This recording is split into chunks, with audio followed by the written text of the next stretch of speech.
This is chapter 8.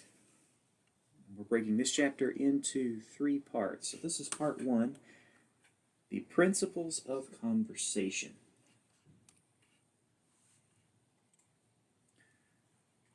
So we start out with a definition. It's a very simple definition of what a conversation is. It's an informal social interaction between two or more people.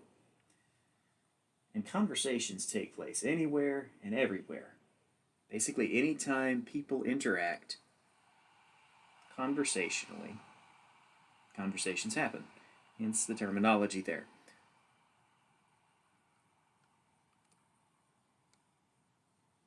So there's this whole process of a conversation where we start with an opening phase. So the opening, or phatic communication, it opens the channel between two people for a meaningful dialogue. Then you have what's called the feed-forward phase. Now we've talked about feed-forward before. It's the preface to the message. It gives context to the upcoming discussion. And there's the business phase. And business is what is actually the subject of the discussion. It's the goal-directed message. Then there's feedback, which is the response to the business phase by the listener. And then you have the closing phase of the conversation. Oftentimes this is going to rate the sender and receiver's satisfaction with the overall conversation. Or you might say, thanks, I'll see you later. Or you might say, don't bother calling me back if you're unhappy with the interaction. So with this particular type of communication, with conversation, you have those middle 3, feed forward, business, and feedback. With this, these 3 here, a conversation means that the communication goes both ways. So especially in that business and feedback, you're going to have multiple repetitions of goal-oriented messages and then responses to that. Broadly speaking, you'll have one opening and you'll have one set of feed forward and then you'll have one closing. But there in the middle with business and feedback, you may have multiple exchanges. Several what are called axioms of conversation here, or maxims rather. Those maxims are basically the rules, the principles. So you have conversational maxims such as quantity. That's where you share the necessary amount of information in order to help understand the content within. So you can share too much, you can share too little.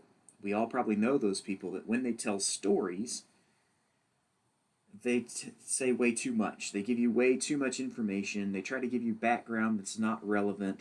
They go off on side tangents. And it's hard to understand the story because there's so much added information.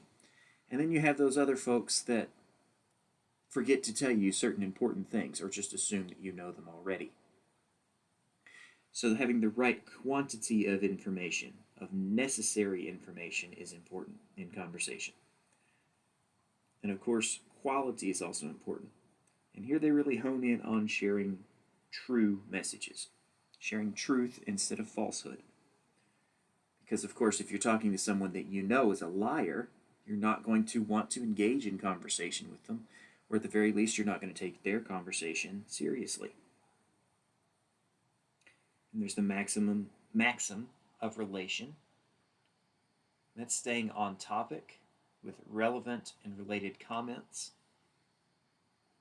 And this may be on the listener side of things, bringing up things that are relevant to what the speaker is saying whenever they give feedback.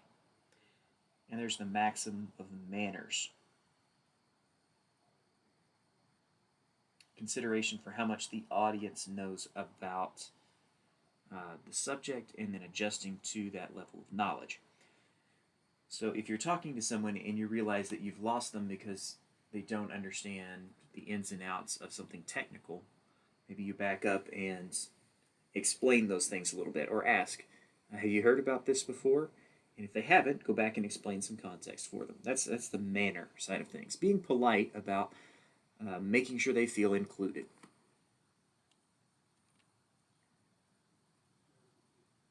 Further, we have other maxims under the principles of politeness, because we like to be polite in our culture, we like to be polite in conversation. So first, you want to be tactful. Don't impose. You want to be acknowledge generosity, or acknowledge others with generosity, rather, confirming their personal worth and confirming that you understand how valuable their time is. Then you've got what's called approbation, which is just praising others.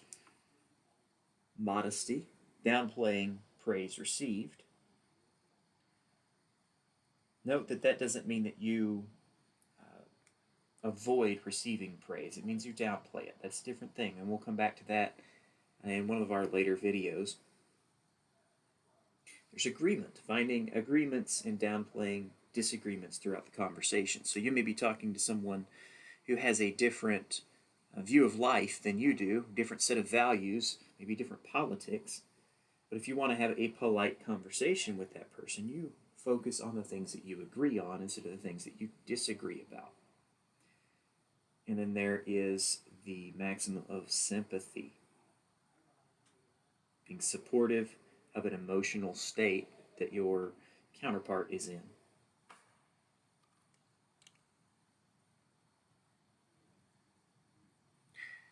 And we have the principles of dialogue. So first of all, a dialogue is just two people talking and listening to one another. That's as opposed to what's called a monologue. Monologue means one person talking and one person listening. So still two parties, two people, but only one person is the sender in that conversation. Dialogue is conversational because both participate in the sending and receiving of messages. So obviously, whenever you're trying to establish a dialogue with someone, you have to show them respect. When you show respect for the other person, it allows for free responses, and they feel more comfortable disclosing things. Avoid negative criticism. Note the word negative. Criticism in and of itself is not bad. Only negative criticism might be considered bad. You want to keep channels of communication open. We do this most often non-verbally, and that's through eye contact, nodding, gestures, things along those lines. You want to acknowledge the presence and importance of the other person, so obviously include them in the conversation. Otherwise, it becomes a monologue, and we're trying to avoid being in a monologue here, focusing on developing our conversational skills.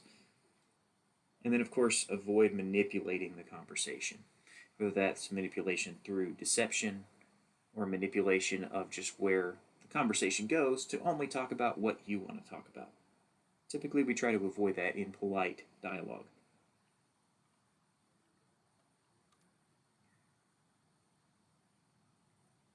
And of course, if we are engaging in dialogue, people are going to have to take turns. So there's this whole idea of conversational turn taking. That would be the maintaining or changing of roles from sender to receiver or speaker to listener. You've got these speaker cues, turn maintaining cues. A cue is an indicator, typically nonverbal. These might be things like vocal fillers. Instead of being silent for a moment while you're thinking about something, you may say, in order to indicate that you're not done talking yet. So you're maintaining your turn as a speaker. You also, with an avoidance of eye contact, that indicates that you're still in control. You haven't given permission to exchange roles yet. Turn yielding, on the other hand, is whenever you are giving up your turn as speaker and wanting to shift to be the receiver.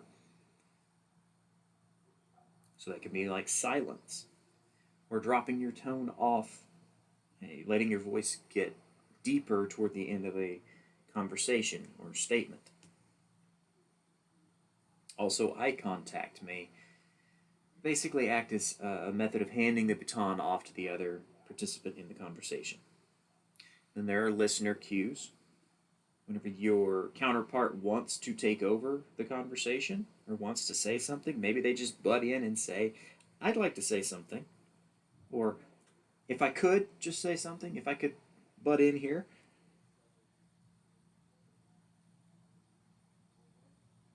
And then there's turn denying as well. So with turn denying, maybe the listener doesn't want to take over. And so they deny themselves the right to take over. So this isn't that someone else is denying. So instead of, say you're in a conversation and the person talking to you says, what do you think about this? And you don't have any thoughts or you're afraid to say what you think, and you say, why don't you let so and so go ahead? Or I don't have anything to say. That's a turn denying statement.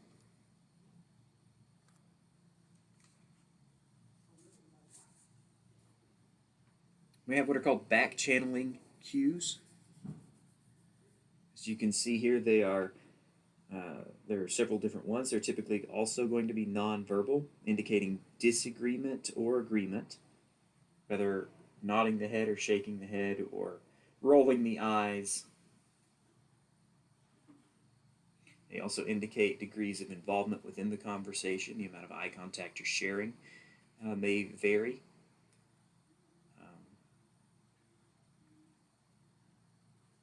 The pace of the speaker may also change the meaning of the conversation. And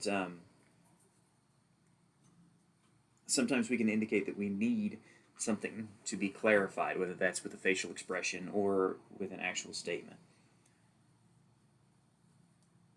And then, of course, lastly, here we have interruptions. Sometimes you may try all the nonverbal cues in the world and they don't work, and so you may actually have to interrupt if you need to gain control of the conversation.